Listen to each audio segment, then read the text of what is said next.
nightmares. Please welcome tonight's hosts, Sarah Bai and Bobby Lefebvre. Hey! Hello! Good evening. Good evening, everybody. I am Sarah Bai. I am the Mid-Zone Deputy Director for Programming at the Museum of Contemporary Art, Denver. Yes, and I'm Bobby Lefebvre. I'm a writer, performer, and culture worker, and currently serve as Colorado's Poet Laureate.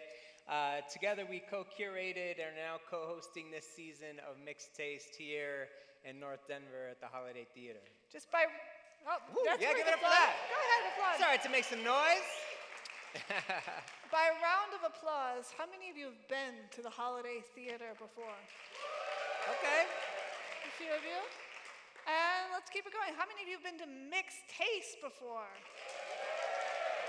Awesome. Well, I'm so glad to have you back. Whether this is your first time or your 50th time, welcome. Welcome to Mixed Taste. Welcome to the Holiday Theater. The Holiday Theater is MCA Denver's home for music, performance, and events. And if you've been to one of these before, or if you have not, if you're watching at home, you'll know that you can submit questions throughout the evening and play along as the show progresses on your phone. And just in case you've forgotten how to use a QR code, we're going to show you how to do that right now. You can scan the QR code on your phone, or if it's not working for you, you can't see it, you can also go to slido.com and enter the code Mixed Taste, all one word. So feel free to bounce around the tabs, and you've probably already found tonight's poll that we're going to kind of test things out with. The question that we're asking is, if you could invite Anton Chekhov to any dinner party, what would you cook for Anton Chekhov? What would you cook for Anton Chekhov? I would introduce Chekhov to some bomb North Denver Chicano Mexican food. I think some you would like chile. that. Yeah. I mean, that's What about you? the best food in all the land. In the world. I think so. Well, I don't think I'm a good enough cook to impress Chekhov with my culinary skills, so I'd have to go weird on him.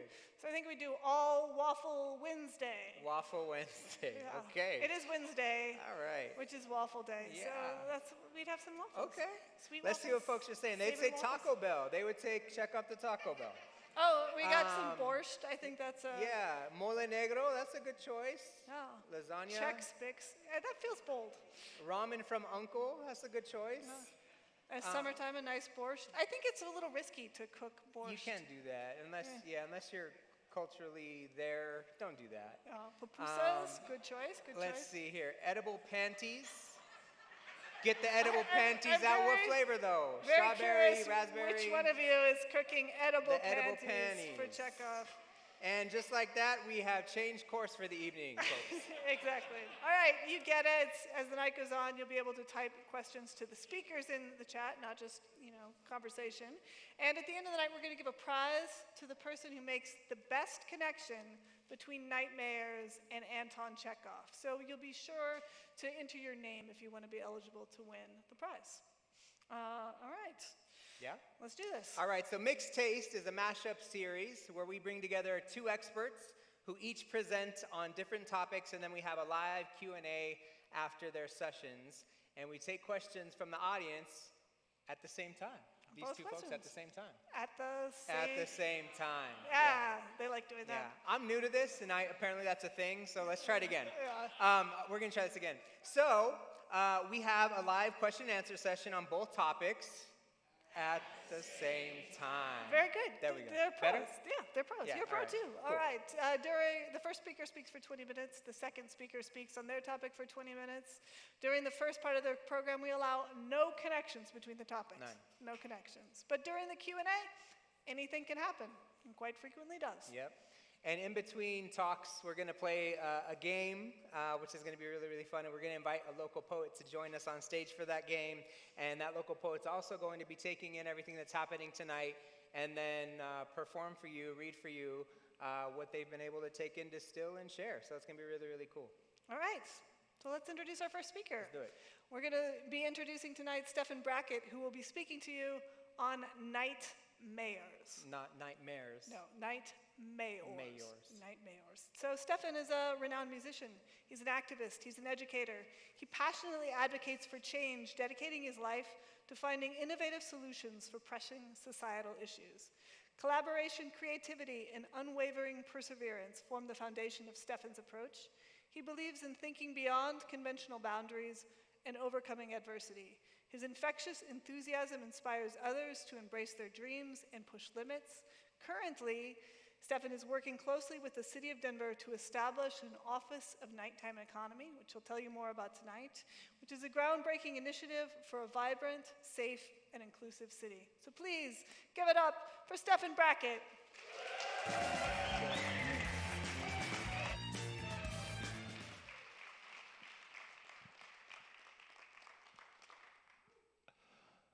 I think some of you might need to work on your hospitality, man. Like, that's not what you give any kind of, like, come on, I mean, maybe some situation you're gonna give somebody Taco Bell, but come on, man.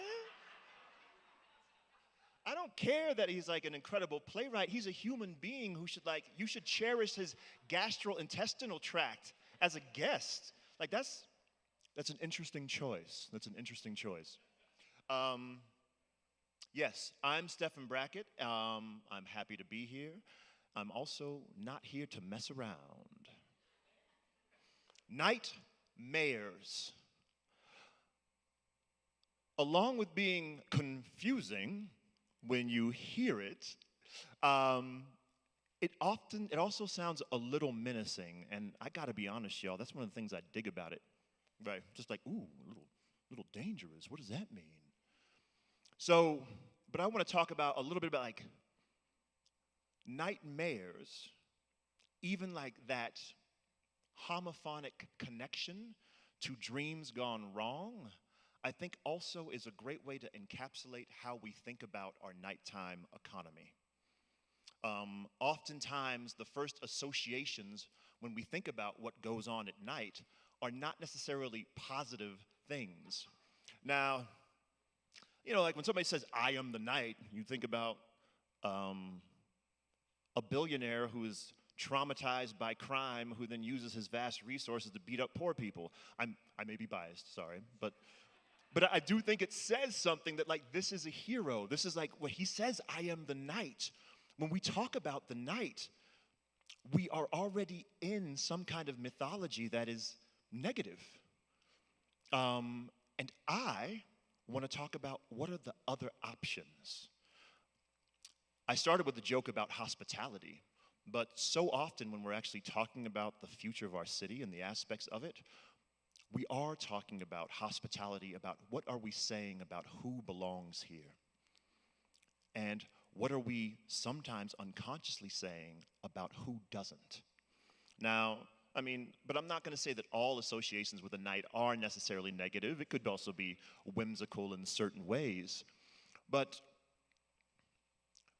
when I started looking into this idea of nightmare, which is not my own, actually, Lisa G is in the audience. Can we give a shout out to Lisa G for those of you who know her? And those of you who don't know, celebrate her anyway because she is dope. She's done a lot of work around the creative and music economy here, and 10 years ago, she introduced me to the idea of a nightmare, and I got very excited. But in exploring the idea, one of the things I had to also start looking at is that most of our stories about the nighttime are about the failures of society. They're about when things break down. When we're talking about the nightlife of Denver, we are very rarely talking about, oh, how amazing and inclusive it is, how safe it is. And that's not just a thing about Denver, that's about nighttime economy in general. And what I'm not trying to do is like apply some sort of lens that's trying to beautify it by like, oh, let's look at how the golden ratio is perfectly expressed in this thing. I'm not trying to say like, let's make something beautiful out of the breakdowns. That's not what we're talking about here. We're talking about the potential and the possibility of asking new kind of questions. Now, what is a nightmare and what is nighttime economy? I can't really see your hands, but like those of you who know what a nightmare is, can I just see you raise your hand? Yeah, man, there's like 12 people, right? And that's not this is not like some sort of Jeopardy common knowledge thing. No, this is a new framing for us, or at least in the United States, we've only been implementing it for probably like the last 10 years. Now, I am extraordinarily embarrassed to say that there are 16 cities in the US right now that have offices of nighttime economies, or they have night managers, or night mayors, or bar czars. And one of the cities that beat us to the punch is Iowa City, y'all. Now, I'm not saying anything about Iowa City. I mean, kudos to them for like getting it together, but like this article names a new nighttime mayor, and that was May 22nd, 2019. So they already had a night mayor before then, y'all. And if the bustling metropolis of Des Moines, Iowa, can identify that there's real needs and a real opportunity, don't you think that we can do it too? Right? Now, to defray a little bit of the embarrassment, Iowa City also had an Office of Nighttime Economy before New Orleans. So like that's like, they're really ahead of the curve. They're really ahead of the curve. But when we're talking about nighttime economy, offices of nighttime economy, what are we talking about in a best case scenario? What we're discussing is an actual agency that exists within the city structure that is a unification of public and private sectors. So unlike actually being a mayor, what I'm hoping for is an office that's actually appointed by the sitting mayor, but also acts as a liaison between different agencies within the city and different communities and neighborhoods within the city as well. It has to be a combination between public and private sector in order for, in what we have seen the data bear out as the best opportunity. So when we look at this, like you can look at all the different like sections that we are talking about.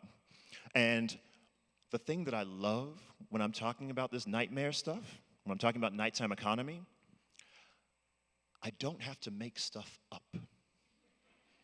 I think you all have seen a whole lot of what it looks like when people start coming up with solutions and it's not informed by actual situations, the voice of the people, the voice of stakeholders. We get ideas that start becoming faith-based propositions, and when they don't work, we don't even know why, right?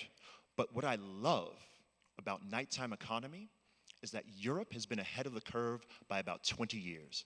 The first night mayor in the world was in, I believe, Berlin in about 2003. So with that, we also have about 20 years of data that helps us figure out what are the best practices and what are opportunities here. And so, according to those best practices, this is the best way to organize an office of nighttime economy.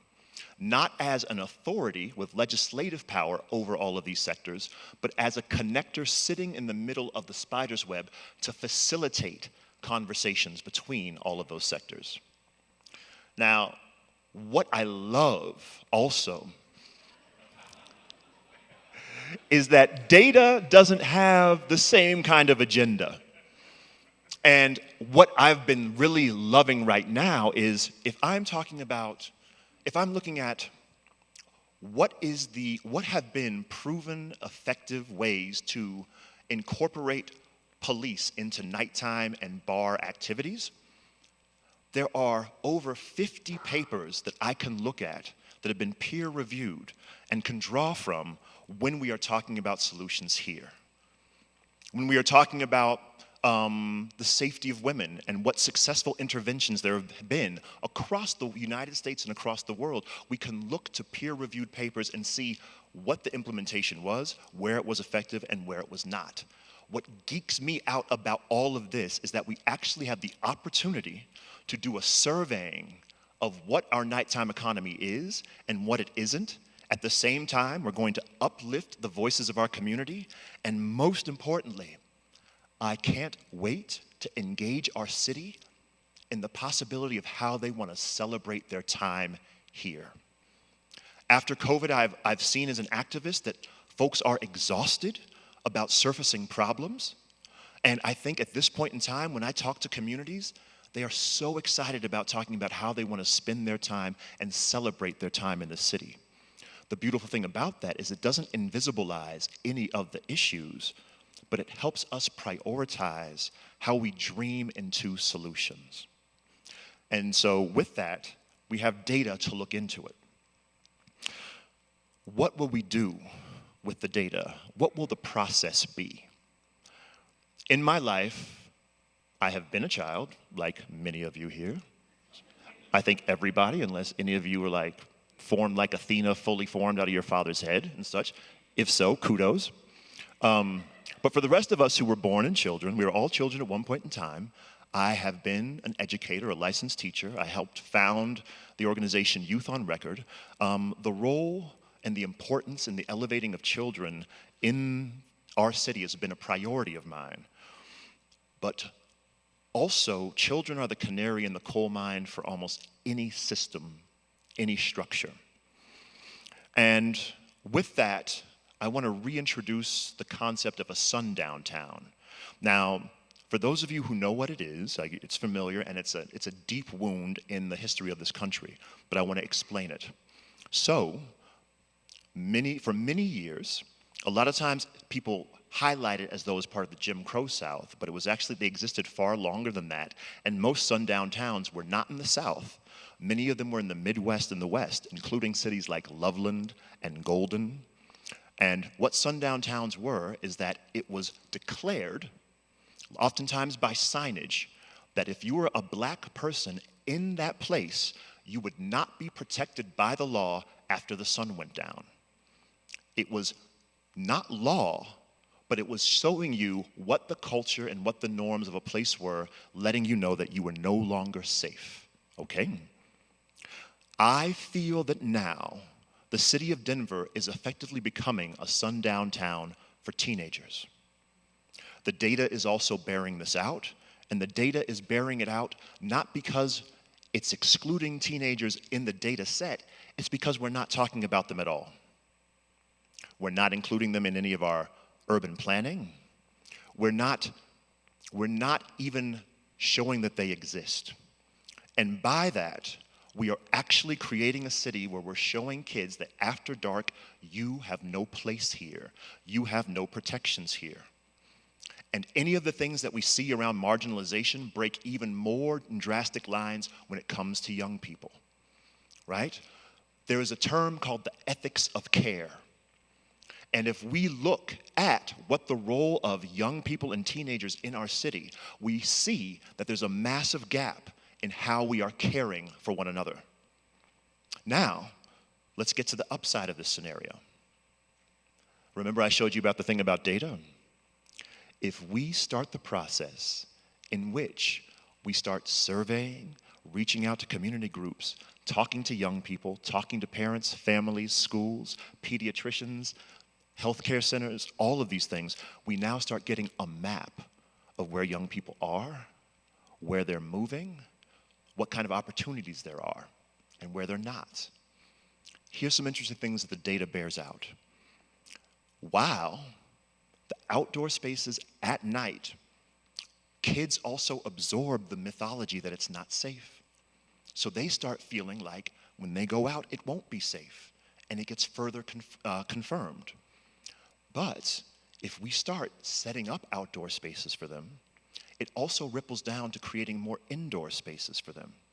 In places like Oviedo, Spain, they deliberately started creating after 5 special congregation spaces for kids, and they saw juvenile crime rates plummet. One of the things that I love about this is we can start addressing fundamental breakdowns in society by creatively embracing and reifying the existence of the people who live here, particularly our children. And if we make it work for our kids, it works even better for our adults. That makes sense? All right. So, how do we get there? What are we looking at? Well, I've been working and talking with the Johnson administration. We are already moving forward on the possibility of starting an Office of Nighttime Economy. But it won't be for about 18 months, and that's a real opportunity. Because in those 18 months, That's where we're going to get the actual data and the information from the community, from stakeholders, from business, and that's what we will use to set up the organization and the implementation of how the Office of Nighttime Economy exists. So if you were to ask me, Stefan, are you qualified to be the next night mayor? And I'd be like, nope, no. Why not? Because we don't have the data yet. And I refuse to make plans without that kind of information. Is it possible for me to be qualified? Absolutely. But we are not going to be making any choices or decision, even in structure, until we are actually able to sit at the center of the spider's web and get input from all those sides. My ultimate dream, in many ways, is, well, this is me and some friends in high school at a park. What we're doing is illegal, right? Like, there's laws against us being in the park at that time. What are we doing? We are playing. We're having a blast. I mean, maybe we have more bodies on the equipment than was intention, but like everybody's having a great time. What I am hoping to do is create an invitation to play for every person in this city. Coming from my background of being an educator, everything that I wanted to do in my classroom is I wanted young people to play with the concepts of how their minds are working. I wanted them to play with algebra, find themselves in geometry, right? Reflect themselves in history. It is no different for what the potential of this city can be. We want to have an opportunity where our children and our elders and everyone in between can play. And when we do that, play only comes when people feel safe. Activation, the data shows, the more active a city is, the safer it is. If we make an idol of safety, then we go back to the Batman thing where it's like, I am the knight, and then like people who are safe are those with means, and everyone else is screwed. It can't be that. It has to be a safety that comes when everybody is out or inside, but meaningfully engaged. We're seeing right now that without the framing of nighttime economy, we are missing so many opportunities. When we're looking at parents who work at night, what's healthcare look like? There's just so many things that we get to open up as an opportunity with this framing. And that's one of the reasons why I am so, so excited. And I hope that you all can start your wheels turning about how you want to celebrate your time in the city. What would that look like? What would a weekend of summer nights look like in your neighborhood if it was activated? What would it sound like? Would there be bands playing in the middle of the street, right? Would there be glow-in-the-dark soccer tournaments at the local park?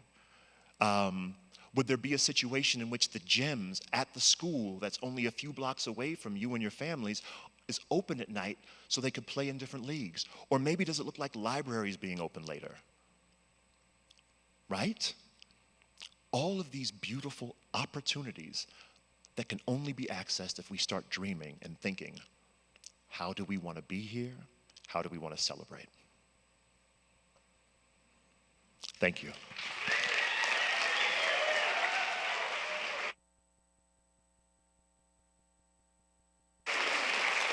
Give it up for Stefan Brackett. Yeah. And pay attention, I think it's not uncommon that the artists are leading these, crucial conversations in our city, in our communities. It's always the artists that come together with these incredible ways of seeing new things and demanding things in a way that makes us better. So give it up for Stefan and that work, and I look forward to being able to celebrate the Office of the Night Mayor. All right, so now it's halftime. It's halftime. I love it. It's so whimsical and fun. But yeah, feel free to stretch your legs, take a break. We are going to play a game between talks. We invite you to play along again on the second screen that you may have. There's a QR code that we're going to put up here for you to hop in and play if you would like to. But this year we have invited Black People Know Things to help create our halftime entertainment. And tonight they have a quiz for you on Anton Chekhov and nightmares. So we are going to invite tonight's poet, James Brunt, to play along, as well as Black People Know Things host, Chanel Hughes, to the stage to play. Welcome them to the stage, come on. Hello. Where's that energy? Take it away, Chanel. It's happening. This is the thing. Ready? We Yeah, all you're good? in. All right. We are gonna play Are You Smarter Than James, a very talented poet. Let's see. The pressure's on. All right, our first question is about Anton Chekhov. Y'all got y'all Slidos up? Yeah? Oh, no, it's not. It's about nightmares. Just kidding. Who already lost. What was the first American city to have an appointed night mayor? Was it New York City, Los Angeles, Miami, or Denver? What do you think, James? Were you paying attention? I was, but this is hell. Let's see. I know. What does your gut say? I got 80. Let's see. I'm gonna go. Uh-oh. I'm gonna say New York City. Let's see. Do y'all agree with James? What do y'all think? Why not? Let's see. What? Miami. Oh, everyone thinks it's hot Miami. Well, I'm here to tell you, James is right. Oh! One for James. All right, audience. Right. Now, there's a lot of y'all now. Group think. Whew. New York City. Yeah, New okay, York James. City. James, you're in the lead. I'm out here. Okay. A physician by trade, Chekhov once described writing as what? His burden, his mistress, his way out of book club, am I right? Or his therapy. I'm gonna go with his burden. Woo, a heavy burden. What are you thinking, audience? Oh, woo, the mistress. His mistress, and that's 1 point for the audience, Oh, James. my God. This is like Who Wants to Be a Millionaire, but I ain't getting no money. Yeah. Well, me either, James. Okay. I just walked in. I don't even know. Okay. I just walked in. His mistress, that's the correct answer. So good job, audience. Good job. All right. With the group think. I like that. Which city has the earliest official records of having a night mayor? Would it be Tokyo, Fez, Brussels, or Amsterdam? Pretty sure it's Brussels. Brussels. Okay. James is saying Brussels. What about you, audience? Y'all agree with Brussels or? Oh, Amsterdam. Amsterdam. Ooh, I might be wrong. That's 2 for the audience. 1 for James.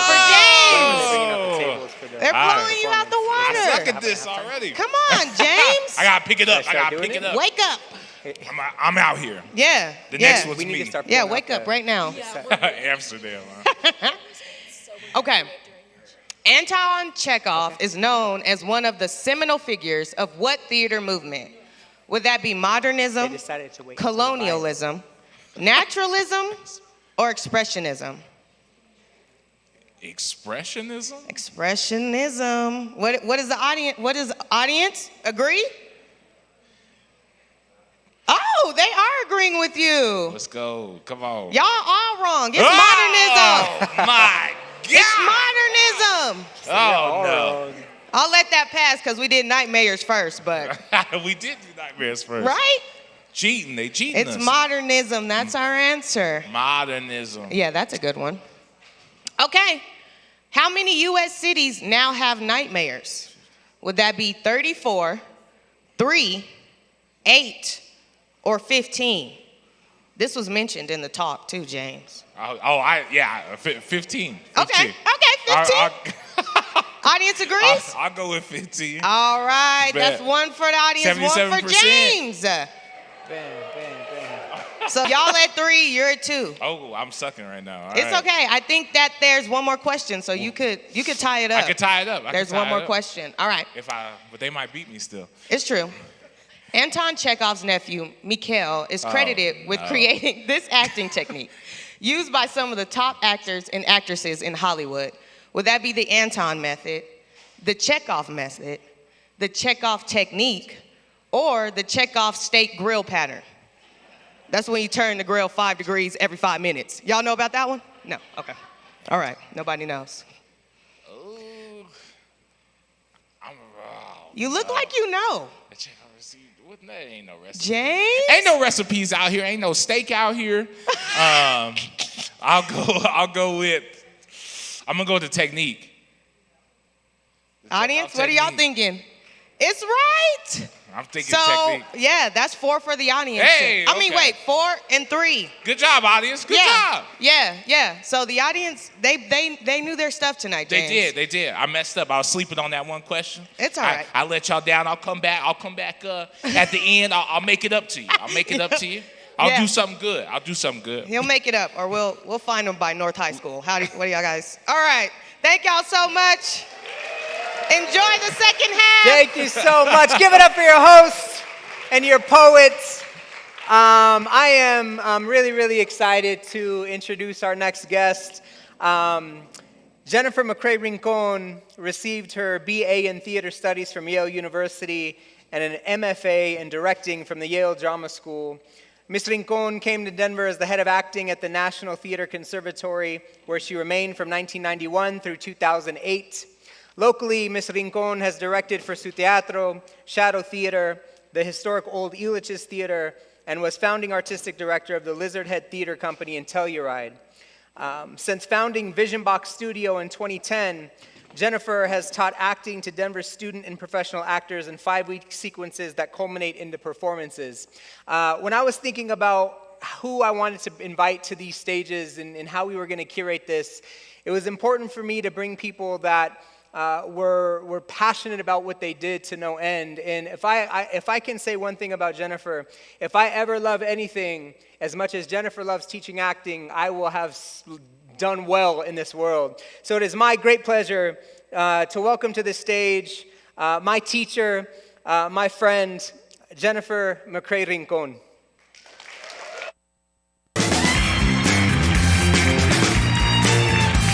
Thanks, Bobby. Hi, everyone. It's great to see you, and thank you so much to Bobby for inviting me here tonight. We moved that over because it's about the same height as me, and I'm not quite as tall as my colleague, 6'5".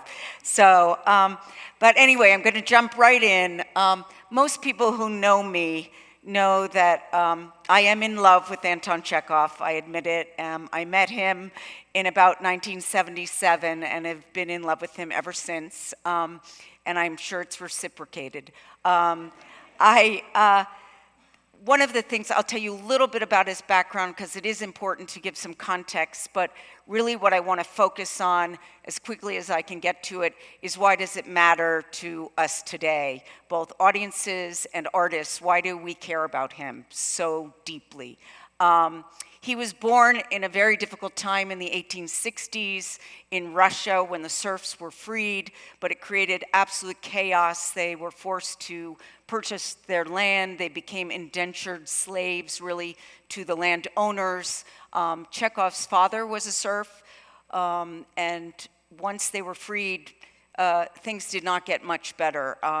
Chekhov, well, I will mention his family was very poor, and the way he began writing was he started to write short stories for newspapers for money. It was completely to help support his family financially.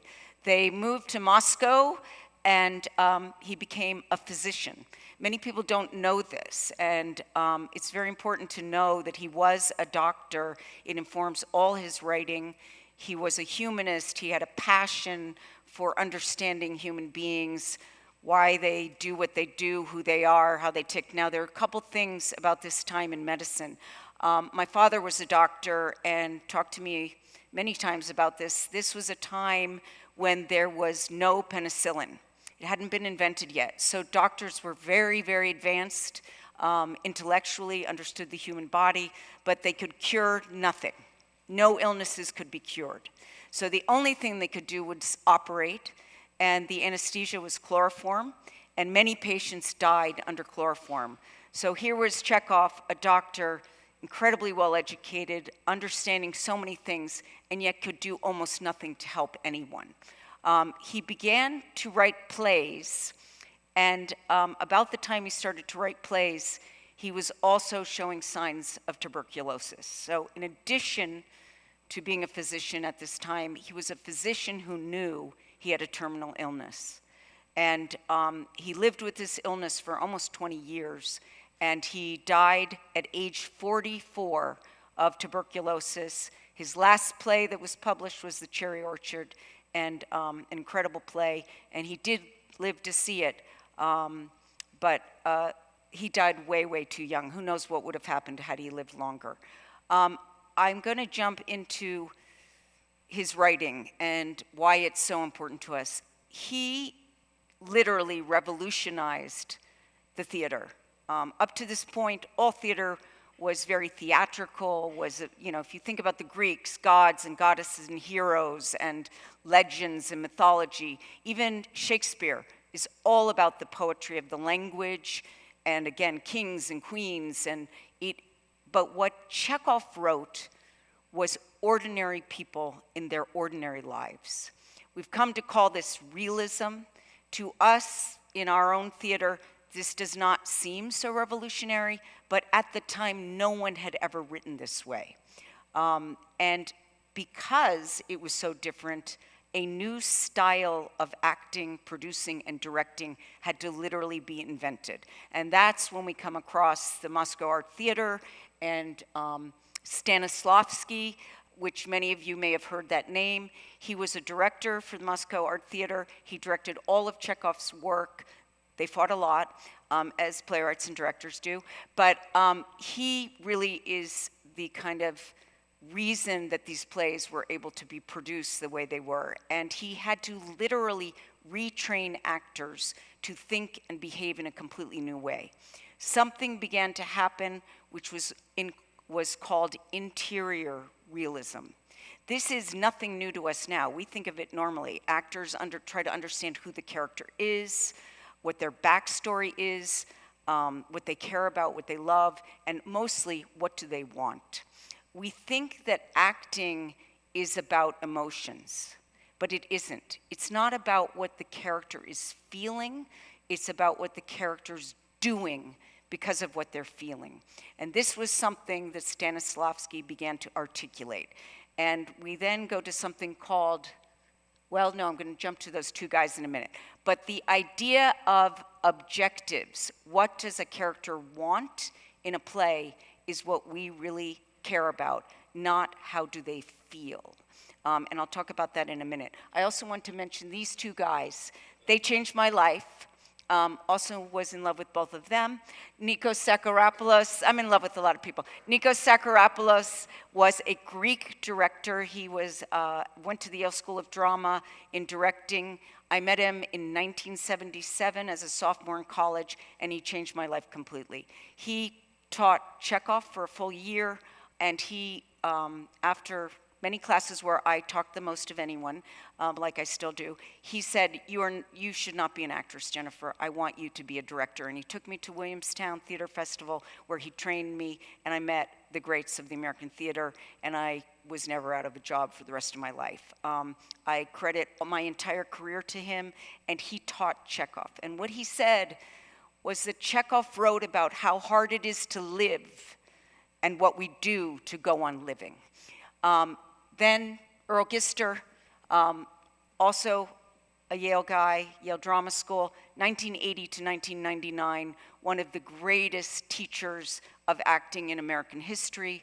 The day I met him in 1984 absolutely changed my life again. He introduced me to something called the 5 questions, which we'll put up there in a minute. This is all I needed to know for the rest of my life. These are the questions that we study as actors and directors. This is what I teach. This is how I analyze text. This is how I direct plays. And I want to say one more thing about Chekhov's writing. This was a time of incredible suffering and difficulty for everyone. There were essentially slavery continuing. The upper classes were falling apart. There was absolute chaos, which eventually became the Russian Revolution. Many people said he forecasted the Russian Revolution. But what he wrote about was the incredible suffering of the people that he lived and loved. But what he did it in a way, and he lived in a way where he saw courage and strength in all the people around him. And he himself could have been called someone of incredible strength, passion, and compassion. We might say hope. It isn't exactly hope. There's a fatalism and a depression all through these plays. They're called comedies. But every character has something they're struggling with, and yet they find a way out, or they find a way to go on.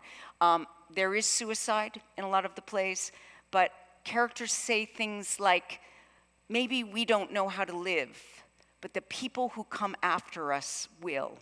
So what we need to do is go on living. We will work. So work is a big part of his life. The main thing that gave him hope was beauty. And he wrote long before his time about the beauty of the forest, the beauty in nature. He was an environmentalist, even an ecologist. He talked a lot about global warming, interestingly enough. But it was his love of beauty, beauty in people, beauty, physical beauty of the women in his life. He was married to an actress that gave him the most joy, I would say. So you're going to see that all through the plays as well. How much time do I have left, Aaron? I'm good. I'm 8 minutes? Okay. I'm at 8 minutes.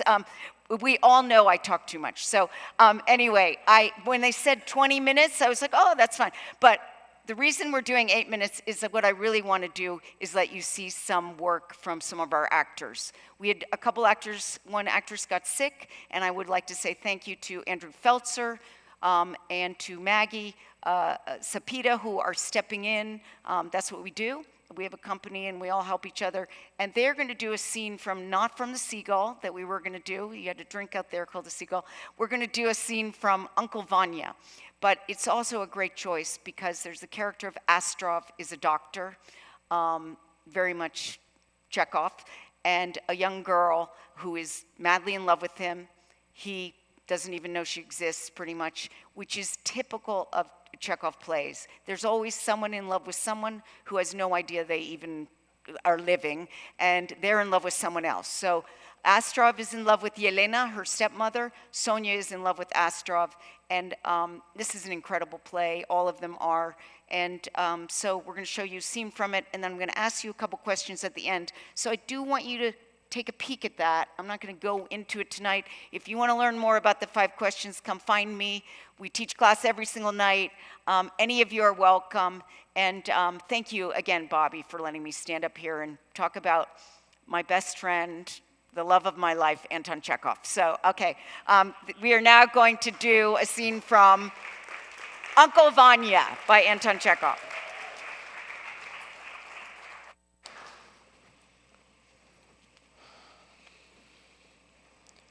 Mikhail Lvovich, are you sleeping? Do you have a minute? One moment.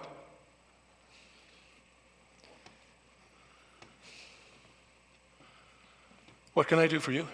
You can drink all you want if you can stand it, but I beg you, please don't let my uncle drink. It's not good for him.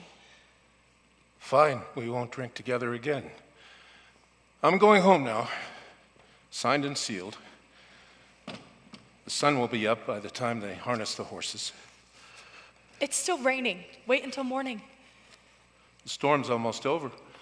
We only caught just a little bit of it. I'm going, and please, don't call for me again to see your father.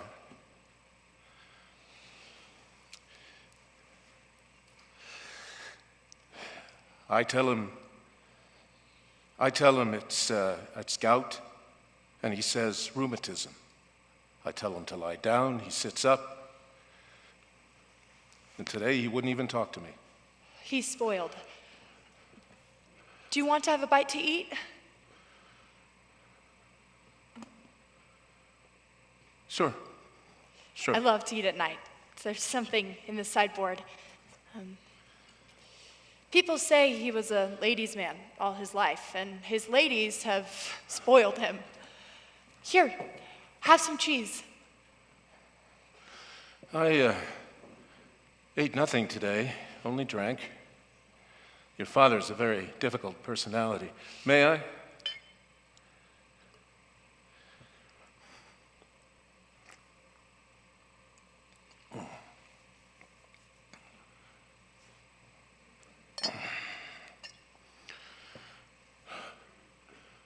Now that we're alone, maybe I can speak more openly.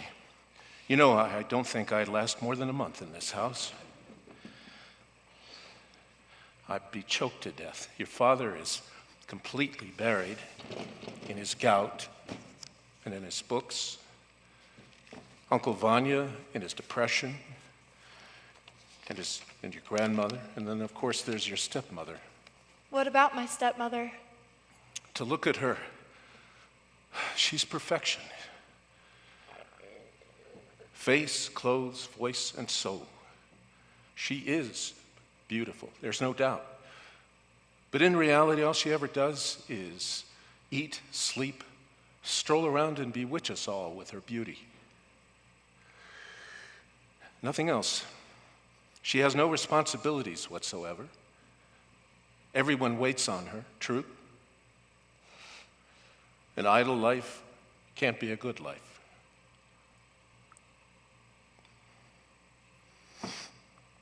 But maybe I'm being too hard on her. I'm not happy with my own life, like your Uncle Vanya, and we're both becoming a bunch of old grumblers. You're discontent with life? Well, you know, of course I love life in general, but this Roman would be worse, this Russian provincial life is so small-minded and mean, and I can't stand it at all. You know, when you're walking at night in the woods, in the dark, and sometimes you're lucky enough to see a light burning in the distance, and suddenly you're unconscious of your troubles. The darkness is not menacing. Well, I have no hope. I see no light in the distance. I don't like people. I haven't been in love with anyone for a long time. No one? No one. Well, I do take a liking to your nanny for old time's sake. The peasants are dull, backward, they live in filth. And it's just as hard to talk to the intelligentsia. All of it exhausts me. I have plenty of nice acquaintances who can't think for themselves and see no further than their own noses. They're just stupid. And the ones who are more intelligent and more interesting, they're all consumed with self-improvement through self-reflection. They bellyache all the time. They hate everyone. They think everyone is beneath them.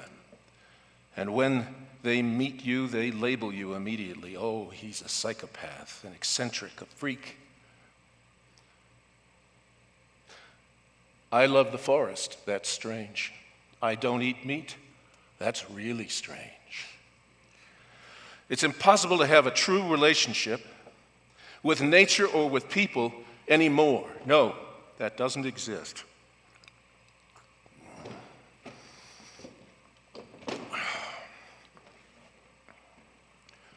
No, please, I beg you, don't drink anymore. Why? It's not right for you. You're refined, noble, you have such a gentle voice, and you, more than anyone I know, are wonderful. Why do you want to be like ordinary people who drink and play cards? Oh, don't do that, I beg you. You always say that people don't create, but only destroy all that is given to them by God. Why are you destroying yourself? You shouldn't. You mustn't. I beg you. I implore you. All right. I won't drink anymore. Give me your word. Word of honor. Oh, thank you. Basta! I'm sober. Look at me. See? I'm sober and I will remain so through the end of my days. Let's continue. You know, as I was saying, my days have passed. My time has passed. I've grown old. I have become vulgar. I have no feelings left, and it looks like I'm no longer interested in making attachments. I don't love anyone, and I'm sure I'll never fall in love again. But what does still touch me is beauty. I'm not insensitive to it. I have a feeling if Yelena Andreevna wanted to, she could turn my head in a day. But that's not love, not real love.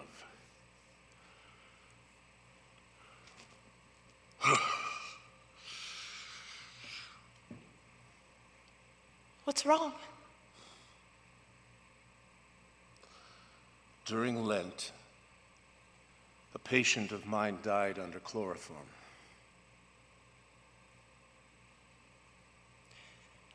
It's time to forget that.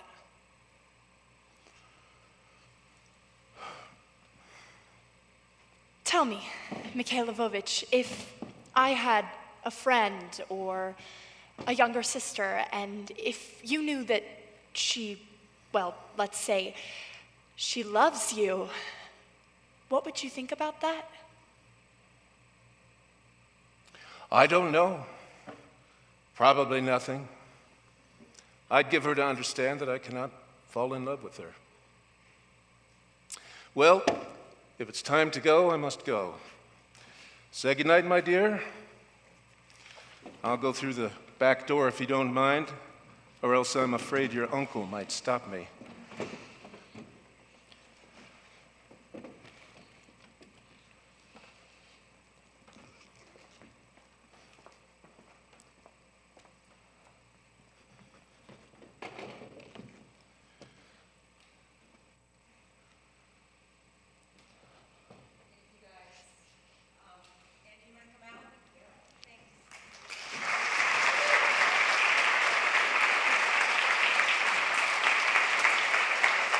So, first of all, I thank them because they really jumped in last night. We ran through this really quick, and they had books, what we call book in hand. But I wanted to ask a quick question of anyone in the audience, because this is what we think about all the time. The spine of the play is the human need that propels a whole play. The super objective is what a character wants in a whole play, which a lot of times in Chekhov is get him to choose me forever. And then a scene is an objective. What does the character, what do they want in that scene? And we think that an audience follows the story of a play. It's not that, it's not the events. What you follow, like a tennis match, is the playing out of objectives. Someone wants something different, and do they or do they not get it? So I just quickly, would anyone like to try to volunteer and say, what do you think Sonia wants in this scene? Anyone? Him to see her. It's a good beginning. Yep. Someone else? Anyone else? Someone? Love. Get him to love her. Definitely what she wants in the whole play is she wants him to choose her forever. I think in this scene, it's for sure related to that. But I would say what she's trying to do in the scene is to find out whether or not she has a chance with him. And there's a little monologue after this that would reveal that more specifically. Now, usually in a scene, there's one person's objective that's quite clear, and the other one not as easy. Any ideas about what Astrov wants in the scene? Nothing. He wants nothing, okay? He has to want something. Alcohol. So what is alcohol? And by the way, when someone said, what would Chekhov want for dinner? Vodka. But what is alcohol? What do you get from alcohol? Escape. What else? Numbness. Relief. A lot of scenes in Chekhov are about relief and release. This is like 3 a.m. He's had a horrible day. He had a patient die. And just to sit here and eat and drink and talk to this young girl. And this all through Chekhov is this opposition of, she's madly in love with him and he doesn't even see it. In this play, he falls in love with her stepmother. That doesn't work out either. And the end of the play, Sonia is there talking about work. We will work. So I think, have we used up our 20 minutes? Yeah. So anyway, it's a little taste of Chekhov at Mixed Taste. So thanks to these guys and thanks you guys for listening to us.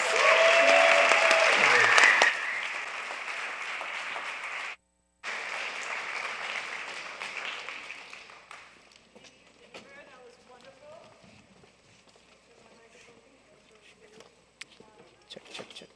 Mine is, give it up for Jennifer. Plan B. Thank you, Bobby. Plan B. Now mine's working. Perfect. Thank you, Bobby. Thanks for rescuing me here. Okay. Now it's the time of the evening where we do host the Q&A. So.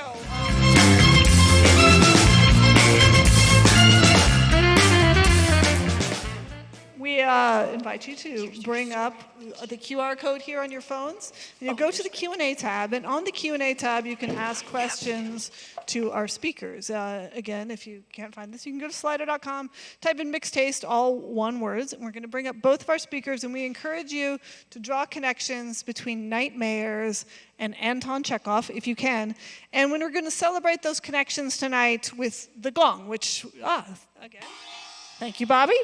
And we're going to award a very special prize to the person who makes the best connection between the two topics. So let's get started. Let's bring Jennifer back out, and let's bring Stefan up, and we'll get this Q&A rolling. I see you all on your phones, typing away. Let's see what we got. Okay, so I'm gonna kick it off while everyone's typing in their questions madly here. So you say that Anton Chekhov had to invent a whole new style of acting and directing to accommodate his playwriting. So what lessons can we learn from that as we think about bringing in a whole new way of working cross-departmentally with the Department of Nighttime Economy? Like, how can we use some of those lessons to rewrite how we think about nightmares, working at night, the things that happen in a city after dark? Oh, I was just blown away by that, so thank you so much, Jennifer. Thank you for that question, because that's one of the things that popped into my head immediately when you were talking about Chekhov and Stanislav and the whole method about interior objective. One of the things when we talk about nighttime economy is we also have to understand that the different objectives are not necessarily in the same orientation. There will be conflict. There will be times where they compete with one another, but we won't get to any kind of resolution unless we understand what those objectives are.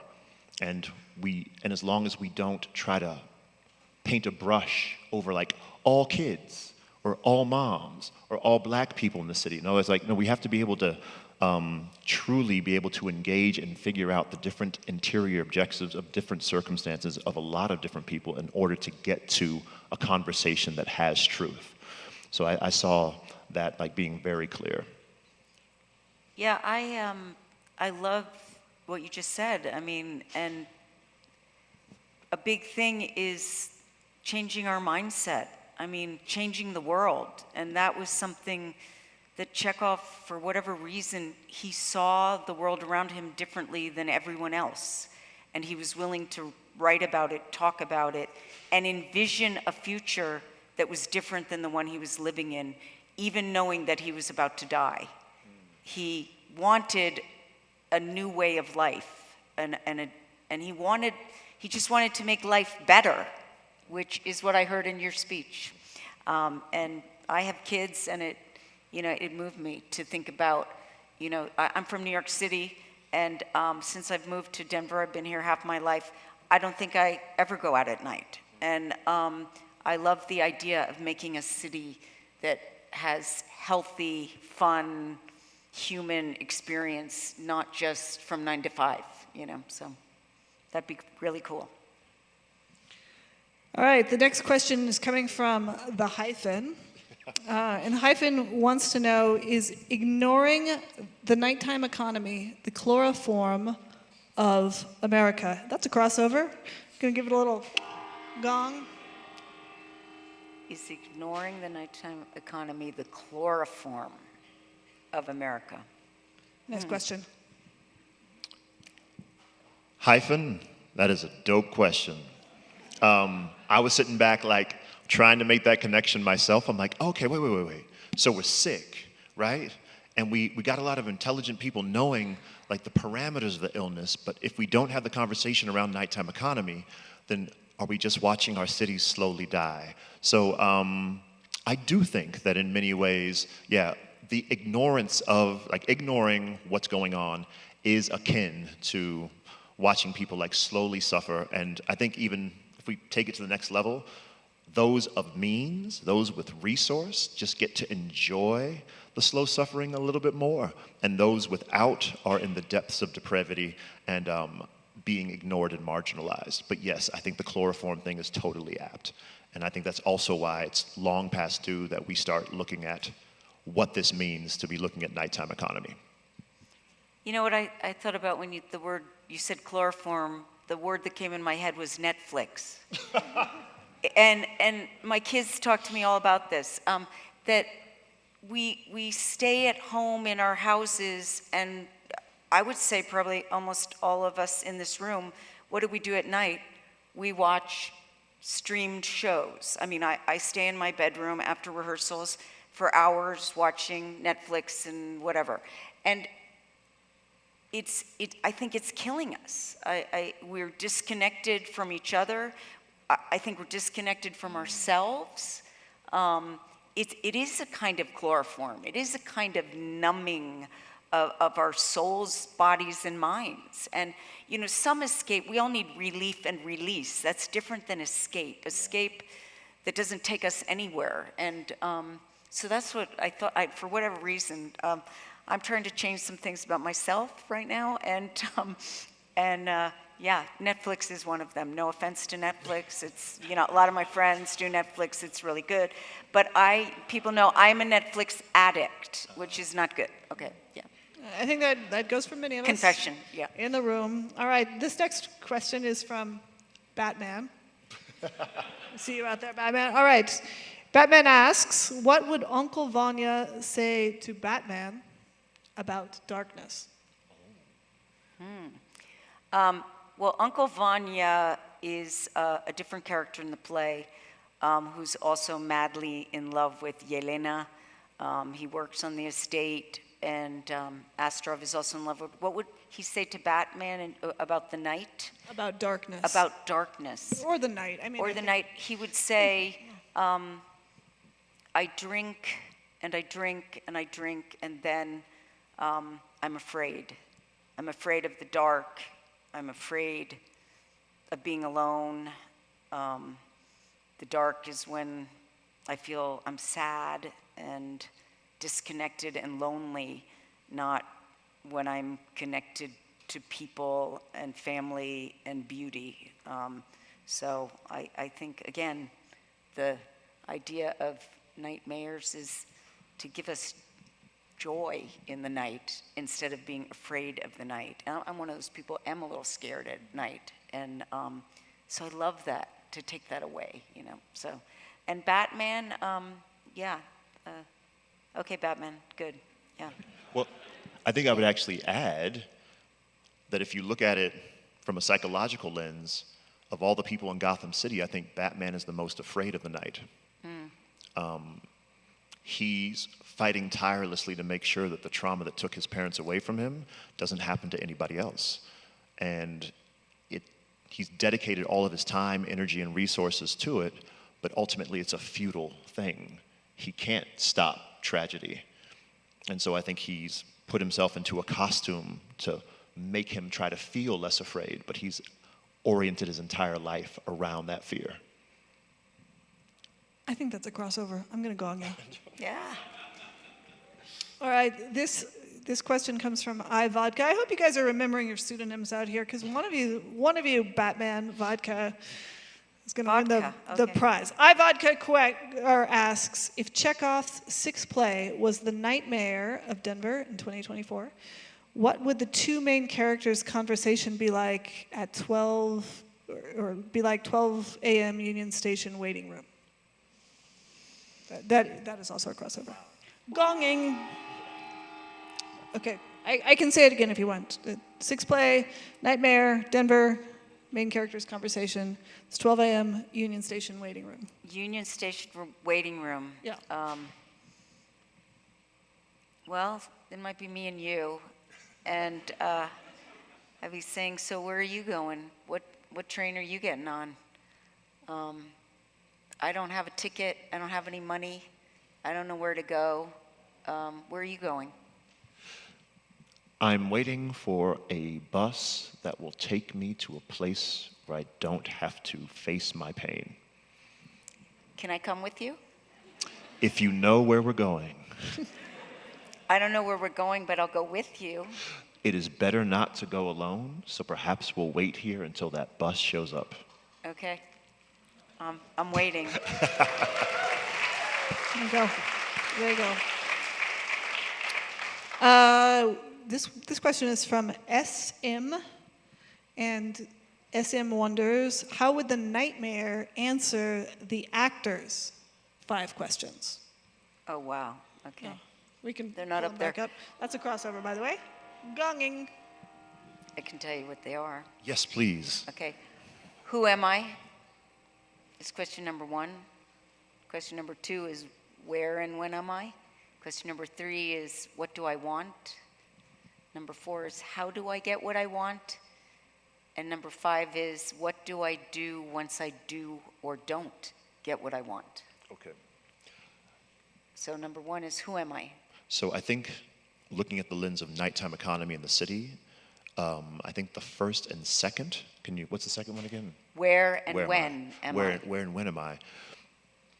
I think one of the things that we're trying to do with nighttime economy is be able to have people ask that question and have the city reflect it back.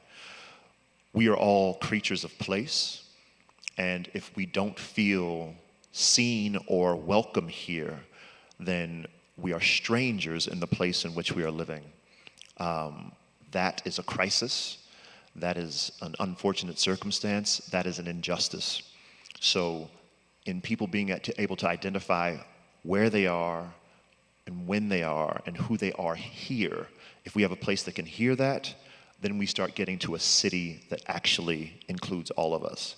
Question 3. What do I want? I think everybody wants to, I think in this case, like the nightmare wants a city where everybody can be seen.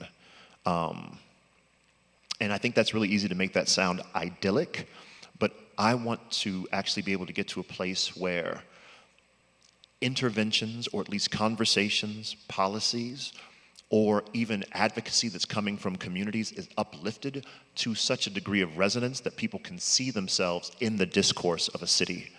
I think when we don't see ourselves in the discourse of a city, that is also incredibly dangerous because it also lets us know that we don't belong here. 4. How do I get what I want? In the Office of Nighttime Economy, the hope would be, how do you get what you want? By participating in your community advocacy group, and hopefully we'll be able to arrange in such a way that like people of different communities can come together and say, I want this. And something that I learned in classrooms a long time ago, there was a class where I specifically came in and said, hey kids, what do you want to learn? I thought it was going to be an incredible act of justice. And for these students of this population, often of like many different marginalized statuses, it was a paralyzing question because nobody had asked them before. So it was an unfamiliar thing, and they haven't been given the tools or the place or the familiarity to even say that. So it took me a while to get to the point where I could present options, and then they could tell me what they wanted because now it was familiar. I do feel as though this city needs to have opportunities for people to be introduced to their choices, and then after being able to make those choices in a safe place, be able to set up an agenda. Now we're on 5. What do I do once I do or don't get what I want? Yo, man, that's democracy, man. Like, we gotta have, the forum has to be a dialogue at that point. And like, we can make beautiful plans about what it should be, and then the data can show that we were wrong. So I think also in this, we're gonna have to make a dedication to the process so that we can stick to it and figure out different things. And then, that's all 5? That's it. Fantastic. Great. Wait, Sarah, who was that? Who asked that question? Was Say that again? SM? Who asked that question? That was SM, right? Man. Yeah, good Feel question. like I'm in All a right. spelling bee. Dang. All right, we have another question. This one is from Anonymous. Law enforcement and sex work were both missing from the nighttime economy chart. Channeling Chekhov, by ignoring these 2 elements, are we ignoring reality? It's a little... Say it one more time. Okay.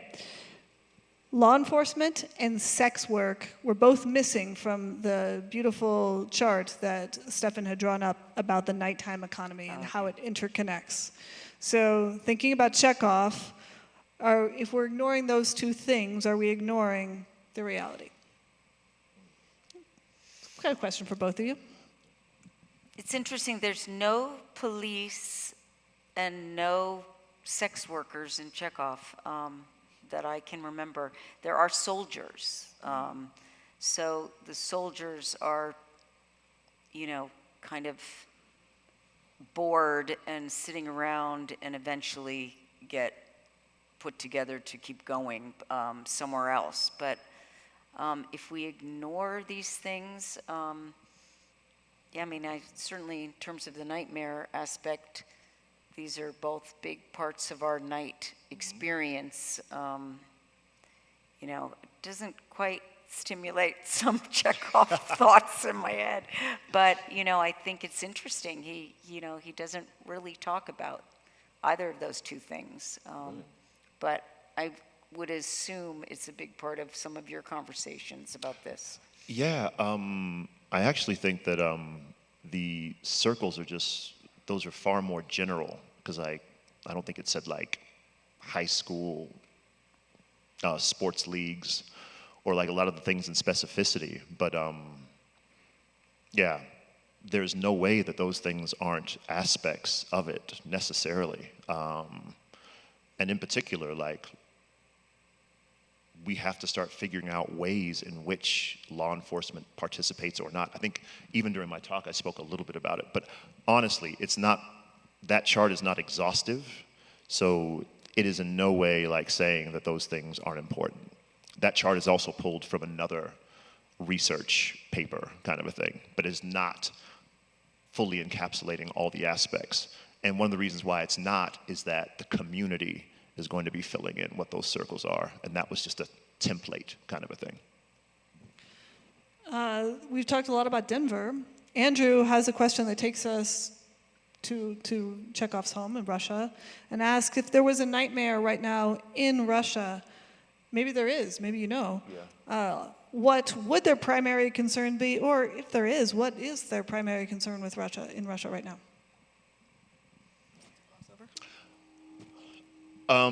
So Europe and a lot of the world is actually way ahead of us as far as nighttime economy studies. So in the process of me looking at data, it's kind of fascinating what you'll see.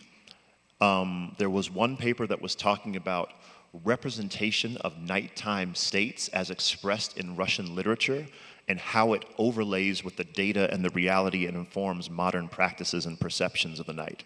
The data and all that information is out there, so I think I literally could find something that would cross-reference the works of Chekhov and the modern existence of nighttime economy in Moscow, which is one of the cities that I believe does have an office of nighttime economy. Also, what came in my head, these strange associations, was when Astrov was talking about seeing a light in the distance and how it gave him comfort, or it was beautiful, and it gave him peace. And then he talks about it theoretically, and then he says, I see no light in the distance. And again, that made me think about this whole idea of what is the night that, eventually we go to sleep, but when you're in places where the night is something beautiful, the stars and the moon and the lights in the street, and then when you're in the night, when it is frightening and scary and,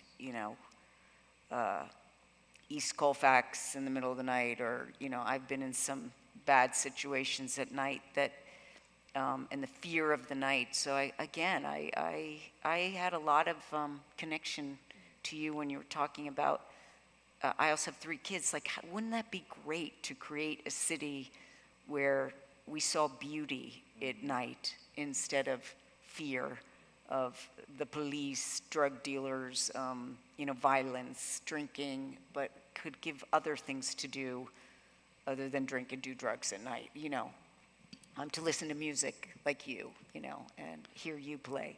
So that's what it made me think of, the light in the distance. So. Oh, it's beautiful. Recreation, joy, so many things. Right, I think we have time for one last question tonight, and this one is coming from KR, I'm maybe not saying it right. You'll know who you are when I read the question.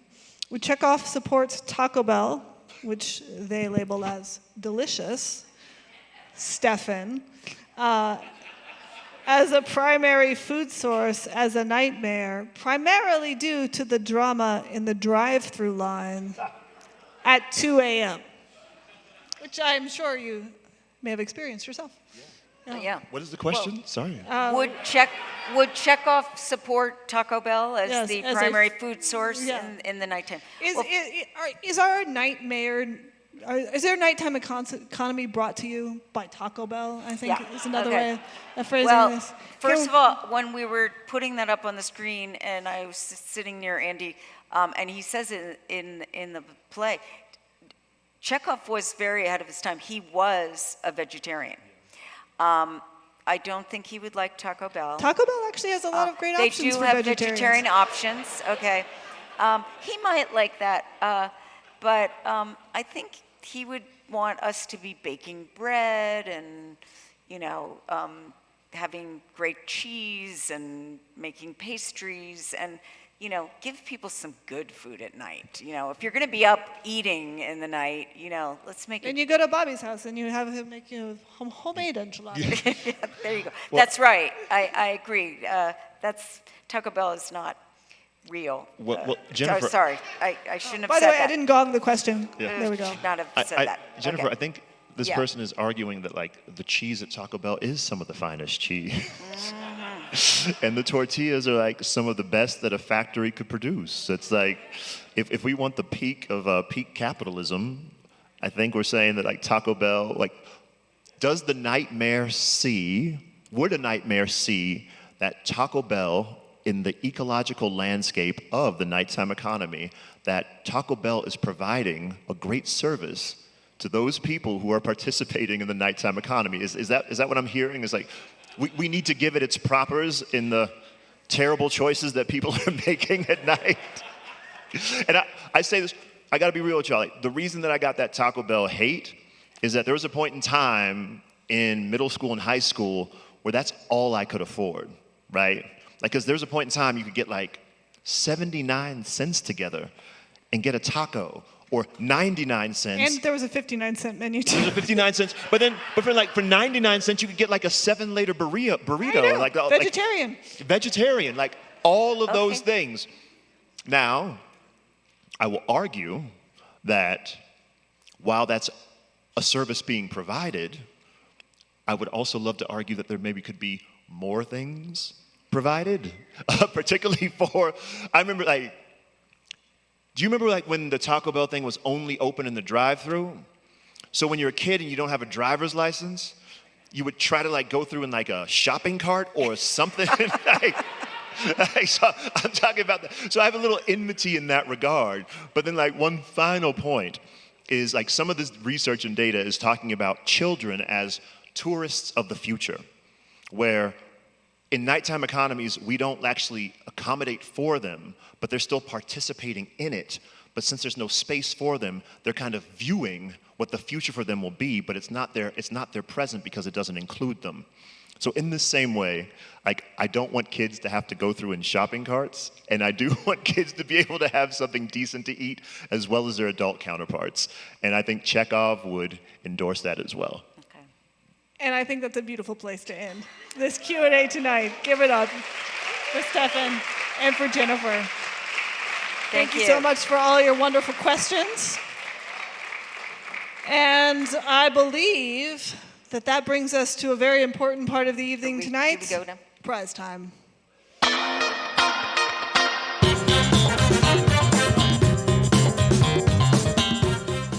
Oh, and Mike is delivering the envelope, and in the envelope is the winner of tonight's prize. And we have the prize back here. Thank you. All right, our prize tonight is an umbrella. It's an everybody umbrella that you can use here now that Denver has become a tropical, rainy climate, at least in June. So it's a handy thing. This is sold, by the way, in MCA shop. So if you did not win the prize tonight and you like it, we have more. All right, so the winner tonight goes to iVodka, who asked, if Chekhov's sixth play was The Nightmare of Denver 2024, what would the two main characters' conversation be like at 12 a.m.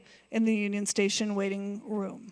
It's a great question. It's a great umbrella. Now, is iVodka in the house? Oh, there's iVodka. Come on down. We have for you. Oh, and more than just an umbrella, I forgot.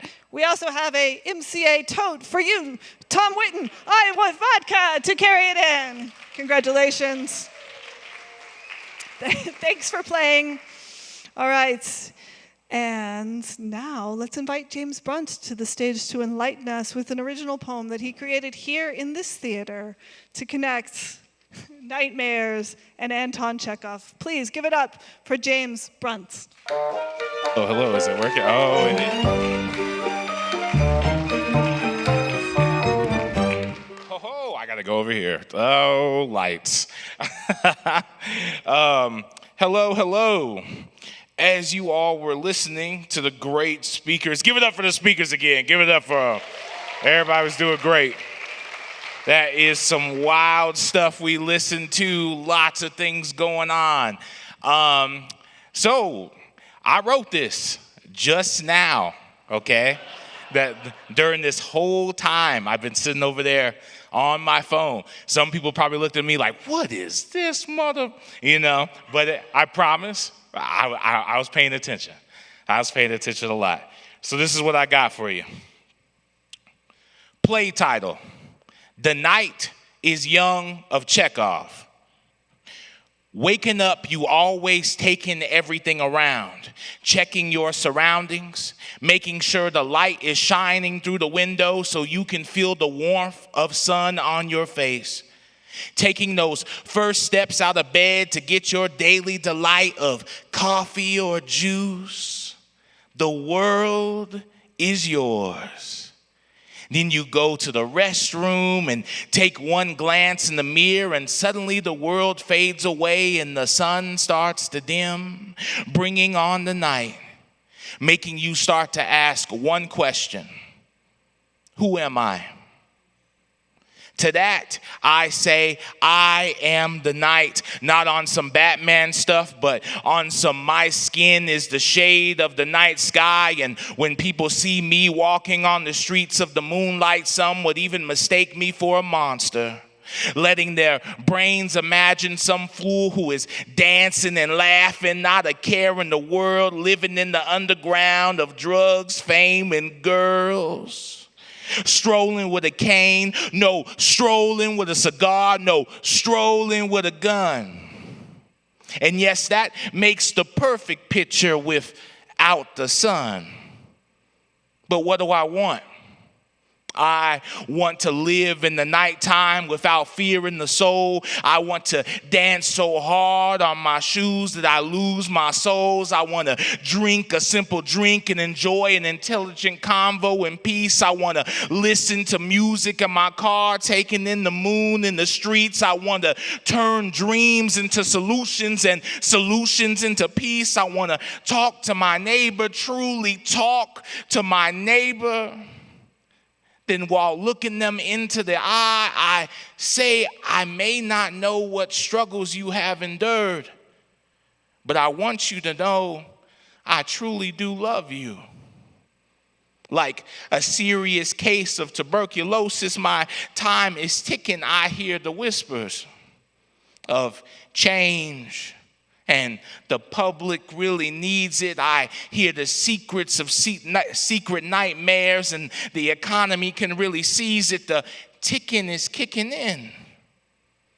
So I have to speed this up. I smell the chloroform inching closer, but I need you to listen up. Don't you ever give up on your dreams, no matter how big. It's okay to need a hug or two. It's okay to ask for help. It's okay to tell people you love them. It's okay to be sad. It's okay to scream, to let it out. Just remember that the people you feel and everything you put out is just for you. It's just for you. You take it all in. You feel everything you put out.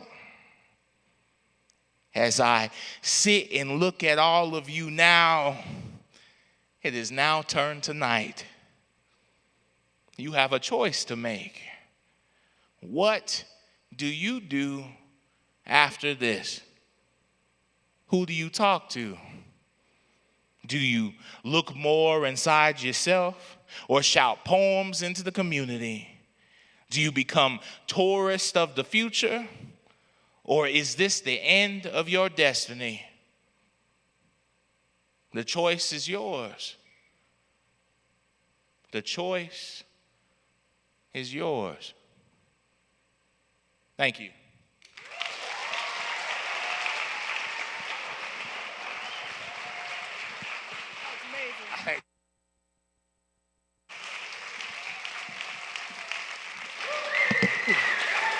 That was good.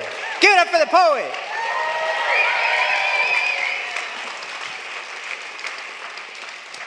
Thank you, James. And Stefan and Jennifer and our actors and our crew. Give it up for the crew working hard this evening.